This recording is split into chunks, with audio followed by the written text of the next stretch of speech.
Hey guys, Rich here with Brotherhood of Reviews, and we're back talking about One Piece. Chapter 1073 is out, and we are here talking about it. Before we get into it, don't forget to like, comment, and subscribe for more content like this and more reviews like this. I also do TV, movies, and other manga and anime, so definitely look out for that. Now, let's jump right into it. We get the cover page where we get Vegapunk and the rest of, I guess, the SSG or MADs, whatever they were before. And he created a machine that makes flowers. They look disgusted, and there's that. Now we're getting to Stutzy. We pick back up with Stutzy, and Kaku's on the floor. All right, we pick back up with Stutzy in this chapter, and Kaku's on the floor. She tries to tell, Lucci to just, lay down easily and nobody will get hurt. Lucci is not having it and tries to attack her. It was a shadow clone. And she ends up putting a sea stone on his neck, biting him on the neck and making him fall asleep. She radios back to the Vegapunks, pretty much saying that them two are incapacitated, which confirming that she is the source that Vegapunk was talking about before. Now, Zoro and Brook is a little confused, not understanding why CP0 is fighting CP0, but in this case, they're not questioning it because it's like, help is help. Now, the Cypher have no other reaction but to attack. So now the S-Hawk ends up trying to attack. S-Hawk tries to attack, Zoro stops it. S-Shark tries to attack, and Sanji doesn't stop it per se. He just gets Edison out the way and end up saving both of the Vegapunks, and hence stopping the Cypher in simultaneously with Edison pretty much telling the Cypher to stop. Pretty much now that the Cypher are under their control, all of them plus the Cypher can technically leave together now, and they do not have anybody, at least from what I can tell, that even whoever Kizaru's coming with, they will have no authority higher than, okay, so if they don't have anybody with a higher authority with them, then the Cypher will pretty much stay with Vegapunk.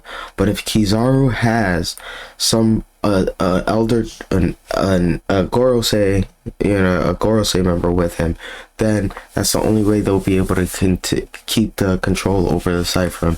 Now we cut and we get into like a semi flashback because it happened during the whole time Marco was on the on Wano Kuni, and pretty much we see Weevil protecting Whitebeard's homeland. He calls him dad, and pretty much we hear it from the kids of the land, pretty much telling them like they were being brave, that they tried to attack grandma, and then next thing you know, Weevil pulled up and said, stay away from my dad's country, and they end up retreating to wait for reinforcements. And then Kizaru with a Gorosei member, specifically the one with the white dreadlocks. His name is Saint Jagarcia, I believe that's how you pronounce it. Statern, and he is with them. So if he comes with Kizaru to where Vegapunk is, that means they have top clearance with the Cypher. So now that's just something to worry about now. The fact that we know that there was a Gorosei member with Kizaru when they were going to get Weevil, and now that they know that a Yonko is there, maybe they might even have two Gorosei members. I doubt it, but it's hopeful. But once we figure out that, Marco is like, I'm glad he was actually a hero for you guys. And they ask who is that? The kids pretty much ask Marco, like, who is that guy and why did he come and help our country? Marco doesn't really answer, but then we pretty much see Buckingham Stussy, the original, not the clone, because the one that helped Vegapunk on the island is the clone. I'll probably do a separate video on that. Now we get a confirmation of who she actually is.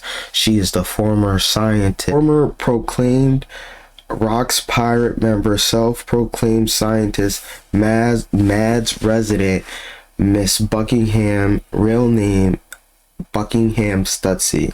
So this is a whole load of confirmations for Stussy herself. And she pretty much, this reveals that she, one, was a part of the Rocks Pirates, two, she's a scientist, three, she was a part of Mads on top of being a part of the Rocks Pirates. So that means she has a lot of history, and it makes more sense of why she was the first successful experiment. Given the fact that she was the first successful experiment, she probably offered herself up as a test subject because it was easier than and more humane than probably doing it on orphans or finding people or prisoners and stuff like that. So I believe that's probably one of the main reasons why she is one of the first clones. And also she pretty much tells Marco, like, all right, I need my inheritance from Whitebeard and I need you to go get my son back, and if you don't believe that Weevil's really Whitebeard's son, there's one person you can ask, and that's Vegapunk. So that's giving me two vibes right now. Either Weevil was, and that's the thing with science. Stussy, the Stussy we see, not Whitebeard's mom Stussy, but the clone Stussy, could be the first, cause like, think about it. Vegapunk deems Momonosuke's fruit as a failure only because the color is pink and not blue. So Stussy could be the first actual clone, but that's because she's the first clone that looks exactly like Stussy from when she was back in the day, like when she was at her prime. Now that's probably what it was. Whitebeard was Weevil, Whitebeard Jr. was probably the first iteration of that, of them trying to probably combine two different people's DNA into one, making a new person, and that's where you came out with Whitebeard Jr., Weevil, and hence Weevil. Anyways, that's it. But that's at least my take on that. That's just my take on that. But that's all that happened in the chapter. This chapter is very, very lore stricken, and it opens up a lot more doors for us to see, like, okay, like we're going to be meeting a lot, or not really meeting per se as in like the Straw Hat crew, but us as readers, we're going to be meeting a lot more people that have a lot more ties to the Rocks, to not Shanks, but Roger, to Whitebeard. We're going to be meeting a lot more people that are really closely related or have really close ties to these people, and it's showing in this chapter. But I can't wait for the next one, and I hope you guys have a good day, time, night, whenever you guys are listening to this. Thank you.